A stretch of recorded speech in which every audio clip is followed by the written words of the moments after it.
Hi everyone, I'm previewing the week ahead with a focus on the presidential debate between US President Donald Trump and Democratic hopeful Joe Biden before the US election, and what it could mean for Forex and stocks. I will also, of course, run down the week's important economic releases. GKFX Prime presents the week ahead.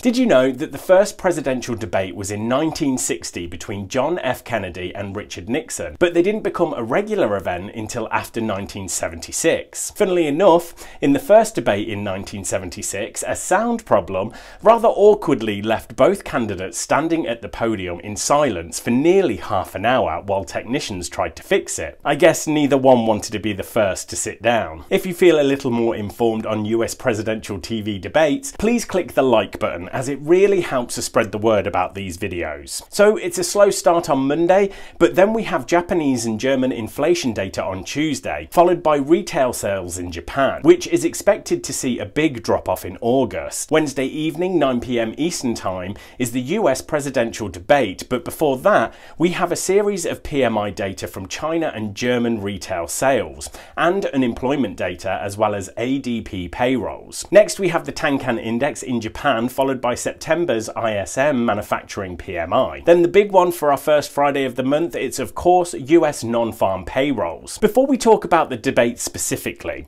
it's worth trying to decide which candidate is better for markets. If you cut through all the noise, for me it's a question of stability. Higher taxes and a slower economic reopening from Biden versus more uncertainty, lower taxes and a quicker reopening from Trump. From a market's perspective, that's 2-1 in Trump's favour. Lower taxes are a big deal. Goldman Sachs estimates S&P 500 earnings in 2021 would drop by 12% because of Biden's tax plans. Still, markets hate uncertainty, and Trump's trade war with China hurt market sentiment in 2019. Okay, let's assume for a minute that Trump is a more market-friendly candidate.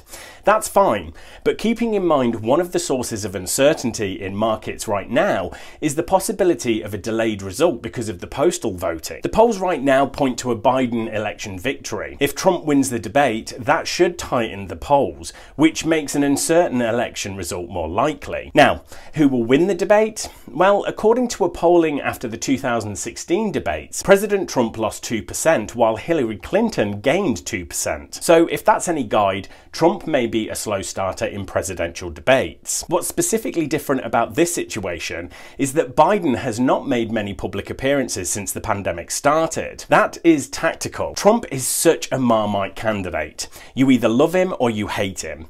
And Biden is hoping enough people hate Trump after 4 years and a virus-induced recession that he gets the White House. After the debate, it could become not Trump versus not Trump, but Trump versus Biden, which either opens up or tightens the polls depending on who comes out on top. Now, let's take all I've said with a big grain of salt, because remember how in 2016 everybody was saying Trump was bad for markets? Well, the stock market sank on the news he had won before turning around and heading on a historic rally. Right, okay, thanks everyone. Good luck trading this week, and make sure to subscribe to our channel so you don't miss the next video.